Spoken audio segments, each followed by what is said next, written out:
Le texte que je vais lire pour cette conférence vient de Vicente Juan Ballester Olmos, un ufologue espagnol reconnu mondialement.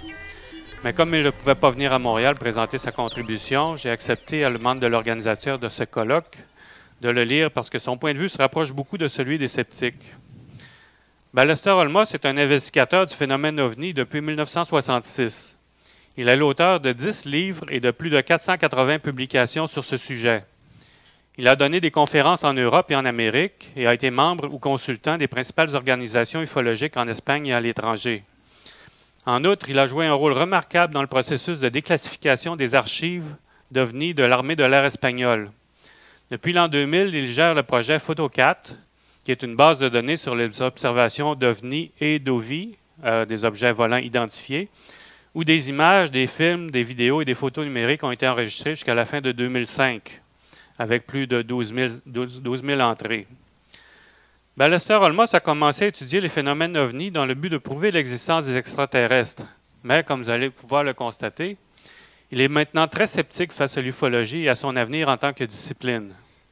Pour lui, l'ufologie est basée sur un mythe, celui de la présence d'extraterrestres qui nous visitent, et 70 ans d'ufologie n'ont pas réussi à prouver quoi que ce soit en ce sens. Dans un autre texte intitulé « La nature des preuves de la présence d'OVNI », Ballester Olmos aborde quelques thèmes que l'on ne retrouve pas dans sa présente communication, celle que je vais lire bientôt, mais qui doivent être soulevés si on prétend développer des recherches ufologiques sérieuses. Dans un premier temps, il est nécessaire de ne pas se limiter à seulement recueillir des témoignages. Il faut faire des recherches supplémentaires et, entre autres, comparer les témoignages avec les phénomènes qui ont été résolus. Rejeter ces cas expliqués et ne médiatiser que les cas non identifiés ne permet que de propager la mystification. Il ne faut surtout pas ignorer les hypothèses explicatives qui vont à l'encontre des croyances. Une vraie science analyse toutes les hypothèses plausibles avant de conclure quoi que ce soit.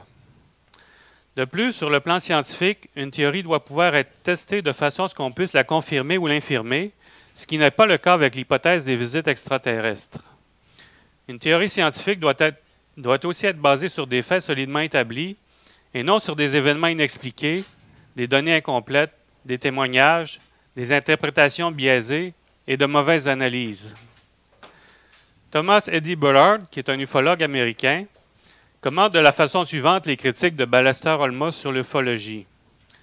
Ce que Thomas Eddie Bullard dit, ces critiques sont bien ciblées et l'exposition des échecs de l'ufologie en tant qu'entreprise scientifique est aussi nécessaire que douloureuse. Nous ne différons que par les conclusions que nous tirons. Ballester Olmos est prêt à enfoncer des clous dans le cercueil et à laisser enterrer l'ufologie dans sa tombe. Lui-même, Bullard dit « Je vois encore des étincelles de vie et souhaite éviter un enterrement prématuré ». Pour conclure, je dirais que derrière tous ces phénomènes, il y a de la place pour de bonnes recherches sur la religion, les sectes, les croyances et la psychologie humaine.